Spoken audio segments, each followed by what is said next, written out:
അല്ല, ഈ ഭാരതാംബയോടുള്ള എതിർപ്പ് വോട്ട് ബാങ്ക് രാഷ്ട്രീയം മുന്നിൽ കണ്ടുകൊണ്ടുള്ള കൃത്യമായിട്ടുള്ള രാഷ്ട്രീയമായിട്ടുള്ള ഗൂഢാലോചനയാണ്. കാരണം ഭാരതാംബയെയും കാവിക്കൊടിയെയും എതിർത്താൽ വരുന്ന തദ്ദേശ തെരഞ്ഞെടുപ്പിലും നിയമസഭാ തെരഞ്ഞെടുപ്പിലും ഒരു വിഭാഗം ആളുകളുടെ വോട്ട് മുഴുവൻ പെട്ടിയിലാക്കാം എന്നുള്ള വ്യാമോഹമാണ് LDF മന്ത്രിമാർക്കും CPM നേതാക്കൾക്കും ഇപ്പോഴുള്ളത്. ഭാരതാംബയും കാവിക്കൊടിയും ഈ നാടിൻ്റെ ആത്മാവിൻ്റെ പ്രതീകമാണ്. ആയിരക്കണക്കിന് വർഷങ്ങളായി ഭാരതാംബ സങ്കല്പമുണ്ട് ഈ രാജ്യത്ത്. ആയിരക്കണക്കിന് വർഷങ്ങളായി നമ്മുടെ രാജ്യം അതിൻ്റെ അടയാളമായി കാവിക്കൊടിയാണ് ഉയർത്തുന്നത്. അതുകൊണ്ട് കാവിക്കൊടിയും ഭാരതാംബയും രാജ്ഭവനിൽ വെക്കാൻ പാടില്ല എന്ന് പറയാനുള്ള ഒരധികാരവും സംസ്ഥാന ഗവൺമെൻറ്റിനോ ഇവിടുത്തെ മന്ത്രിമാർക്കോ ഇല്ല. യോഗയുടെ കാര്യം പറഞ്ഞതുപോലെ യോഗാ ദിനം 2014 ആരംഭിച്ചപ്പോൾ ഈ മന്ത്രിമാരെല്ലാവരും, മുഖ്യമന്ത്രി അടക്കം, ഇത് പഴഞ്ചനാണ്, അപരിഷ്കൃതമാണ്, സംഘപരിവാറിൻ്റെ അജണ്ടയാണെന്ന് പറഞ്ഞ് കളിയാക്കിയതായിരുന്നു. ഇപ്പോൾ യോഗയെ അവർ അംഗീകരിച്ചു. 2-3 വർഷം കഴിയുമ്പോൾ നമ്മുടെ ക്ലിഫ് ഹൗസിലും, രാജ്ഭവനിലും മാത്രമല്ല, നമ്മുടെ ക്ലിഫ് ഹൗസിലും ഭാരതാംബയും കാവിക്കൊടിയും ഉയർന്നു നിൽക്കും. അതിലൊരു സംശയവും നിങ്ങൾക്ക് വേണ്ട. കേരളവും ഈ ദേശീയ ഗംഗാ പ്രവാഹത്തോടൊപ്പം നീങ്ങുകയാണ്. അതാണ് ഇത് നൽകുന്ന സൂചന. ഒരു തരത്തിലും മന്ത്രിമാരുടെ ഈ നിലപാട് അംഗീകരിക്കാൻ പറ്റുന്നതല്ല. അത് വോട്ട് ബാങ്കിന് വേണ്ടി മാത്രമുള്ളതാണ്. ഈ താമരവൽക്കരണത്തിന്റെ ഭാഗമാണ് ഇപ്പൊ പറഞ്ഞ കൊടിയും കാവിക്കൊടിയും താമരവൽക്കരണം. താമരയാണല്ലോ നമ്മുടെ ലക്ഷ്മി ദേവിയുടെ എവിടെയാണ് ഉള്ളത്. നിങ്ങൾ ഈ അരിവാളും ചുറ്റികയും മറ്റേ ബോംബും ഒക്കെ ആയിട്ട് നടക്കുന്നതുകൊണ്ടാണ് നിങ്ങൾക്ക് ഈ പ്രശ്നം. ഈ നാടിൻ്റെ ദേശീയതയുടെ പ്രതീകമായിട്ടാണ് നമ്മളിതിനെ കാണുന്നത്. അപ്പോൾ ഈ കൊലപാതകങ്ങളുടെ ചിഹ്നങ്ങൾ കൊണ്ട് നടക്കുന്നവർക്ക്, ചുറ്റിക കൊണ്ട് തലക്കടിച്ച് കൊല്ലുന്നവർ, 52 വെട്ടുവെട്ടുന്നവർ, അവർക്കൊന്നും ഇത് സഹിക്കില്ല. ഇത് നമ്മളെ നാട് ഇങ്ങനെയാണ്. ഇത് ചൈനയല്ല, കമ്മ്യൂണിസ്റ്റായ കിഴക്കൻ യൂറോപ്പല്ല, ഇന്ത്യയാണ്. അപ്പോൾ ഇത് ഇന്ത്യയുടെ പ്രതീകം അങ്ങനെയാണ്.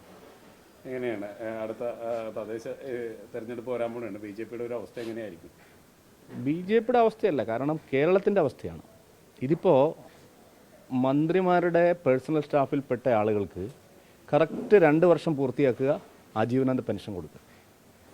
ജനങ്ങൾ പെൻഷൻ കിട്ടാതെ, കുടിവെള്ളം കിട്ടാതെ കഷ്ടപ്പെടുമ്പോൾ ഇവിടെ സർക്കാർ ഖജനാവിൽ നിന്ന് കോടിക്കണക്കിന് രൂപ ചെലവഴിച്ച് പാർശ്വവർത്തികൾക്കും ആശ്രിത വത്സരന്മാരും കൊടുക്കുകയാണ്.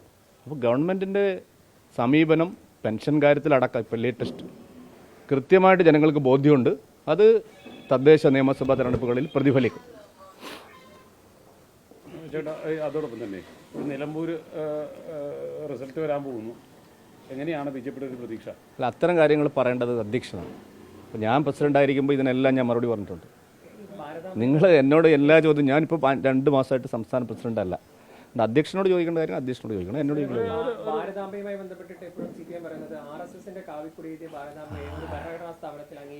RSSന് ഭാരതാംബ ഇല്ലെന്ന് ഞാനൊരു കാര്യം പറയട്ടെ. RSSന് മാത്രമായിട്ട് എന്ത് ഭാരതാംബ? RSSന് മാത്രമായിട്ട് എന്ത് കാവിക്കൊടി? നിങ്ങളിപ്പോൾ ഈ ശബരിമലക്ക് വരുമ്പോൾ ശ്രദ്ധിച്ചിട്ടുണ്ടോയെന്ന് അറിയില്ല. കർണാടക, തമിഴ്നാട്, ആന്ധ്ര, തെലുങ്കാന, ബംഗാൾ, ഇവിടുന്നൊക്കെ വരുന്ന വണ്ടികൾ കാവിക്കൊടി കെട്ടിയിട്ടാണ്. അത് RSSൻ്റെ ആണോ? അപ്പോൾ എന്താ, കാവിക്കൊടി ഈ രാജ്യത്തിൻ്റെ പ്രതീകമാണ്. ഈ കാവിയോടുള്ള അലർജി പച്ചയെ കൂടുതൽ കൂട്ടുപിടിക്കാൻ വേണ്ടിയിട്ടാണ്.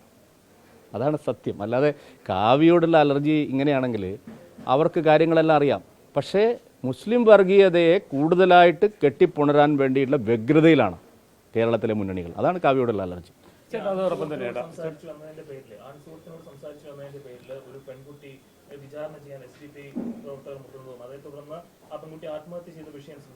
നടപടി ശക്തമല്ല. ഇത് വല്ല ഉത്തർപ്രദേശിലോ മധ്യപ്രദേശിലോ ആയിരുന്നെങ്കിൽ നിങ്ങളിവിടെ LDFും UDFും എന്തെല്ലാം ബഹളം വയ്ക്കുമായിരുന്നു.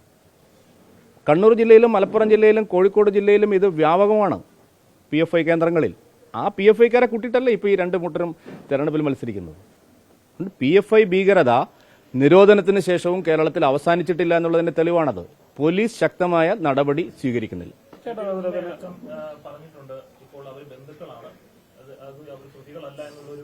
അതെ, ഞാൻ പറഞ്ഞല്ലോ, ബന്ധുക്കളെ ഇങ്ങനെ പിടിപ്പിക്കാൻ പറ്റുമോ? ഒരാൾ വാഹനത്തിന് റോഡ് സൈഡിൽ നിന്ന് വർത്തമാനം പറഞ്ഞതിൻ്റെ പേരിൽ ആൾക്കൂട്ട വിചാരണ, പാർട്ടി ഓഫീസിൽ കൊണ്ടുപോയി വിചാരണ, രക്ഷിതാക്കളെ വിളിച്ചു വരുത്തി പിന്നെ ഒത്തുതീർപ്പാക്കുന്നു എന്നാണ് പറയുന്നത്. എന്താ ഇത്? സദാചാര പോലീസ് മാത്രമല്ല, സദാചാര കോടതി. ഇതാണ് താലിബാൻ എല്ലായിടത്തും ചെയ്തുകൊണ്ടിരിക്കുന്നത്. താലിബാൻ വൽക്കരണത്തിന്റെ മൂർത്തരൂപമാണിത്. ഇതിനെതിരെ ഒരു നടപടിയും സർക്കാർ എടുക്കുന്നില്ല. പിണറായിലല്ലേ സ്ഥലം? അദ്ദേഹത്തിന്റെ നാട്ടിലല്ലേ? മുഖ്യമന്ത്രിയുടെ അടുത്താണ്. ലാൽ സലാം. പാർട്ടിയിലെ വിഭാഗീയതയൊക്കെ എങ്ങനെയാണ്? ബി ജെ പിയിൽ ഒരു വിഭാഗീയതയില്ല. നിങ്ങൾ കുറെ കുളം കലക്കി നോക്കി, ഒന്നും നടന്നില്ല. ഇപ്പൊ വീണ്ടും ഒരു വിഭാഗീയതയില്ല. എല്ലാം ഒറ്റക്കെട്ടാണ്. പിന്നെന്താ, എപ്പോഴും ഒറ്റക്കെട്ടാണ്. നിങ്ങൾ ഈ എഴുതി എഴുതി എഴുതി എഴുതി നിങ്ങളെ കുന്തം തേഞ്ഞു പോയി എന്നല്ലാതെ ഞങ്ങൾക്ക് എന്ത് പറ്റി?